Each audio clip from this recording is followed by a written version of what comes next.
حضرت حذیفہ رضی اللہ تعالیٰ عنہ روایت فرماتے ہیں کہ نبی کریم صلی اللہ علیہ وآلہ وسلم نے ارشاد فرمایا، ماضی کی امتوں کے ایک شخص کا انتقال ہوا، فرشتے اس کی روح کو لے گئے اور اس سے پوچھا، تو نے کبھی کوئی نیکی کی ہے؟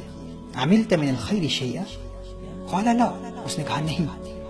قالوا تذکر، فرشتوں نے کہا یاد کرنے کی کوشش کر۔ اس نے کہا ایک بات یاد آ رہی ہے، میں لوگوں کو قرض دیا کرتا تھا اور اپنے کارندوں کو میں نے حکم دے رکھا تھا کہ غریبوں کو مہلت دے دیا کرو اور مالداروں سے چشم پوشی کا معاملہ کیا کرو، یعنی اگر کچھ کم دیں یا کچھ ناقص مال بھی دے دیں تو قبول کر لیا کرو۔ قال اللہ تجاوزوا عنہ، اللہ جل وعلا نے ارشاد فرمایا تم بھی اس سے چشم پوشی کرو اور درگزر کا معاملہ کرو، اللہ نے اسے معاف فرما دیا۔ ناظرین کرام، یہ صحیح بخاری اور صحیح مسلم کی متفق علیہ حدیث ہے۔ صحیح مسلم کی روایت میں ہے کہ جو شخص یہ چاہتا ہے کہ قیامت کے دن کی ہولناکیوں سے اللہ جل وعلا اسے نجات دے دے، اسے چاہیے کہ تنگ دست مقروض پر سے بوجھ ہلکا کرے، اسے مہلت دے یا اسے معاف کر دے۔ اور طبرانی کی روایت میں یہ اضافہ بھی ہے کہ جو یہ چاہتا ہے کہ قیامت کے روز اللہ جل وعلا اسے عرش کے نیچے سایہ دے، اس کو چاہیے کہ وہ غریب مقروض کو مہلت دے۔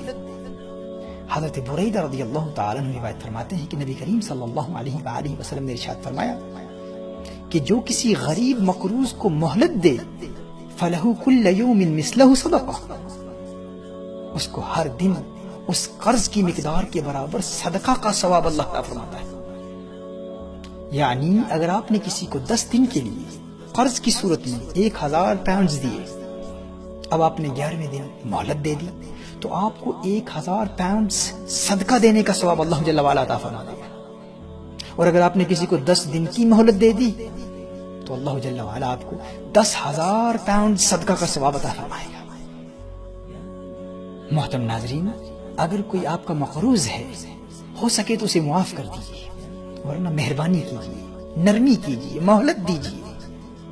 اللہ جل وعلا دنیا میں بھی آپ کو عزتیں دے گا اور آخرت میں حساب و کتاب بھی نرمی سے ہوگا، اور قیامت کی ہولناکیوں سے محفوظ رکھتے ہوئے اللہ جل وعلا اپنے عرش کے سائے تلے جگہ عطا فرمائے گا۔ اللہ ہمیں عمل کرنے کی توفیق عطا فرمائے، آمین۔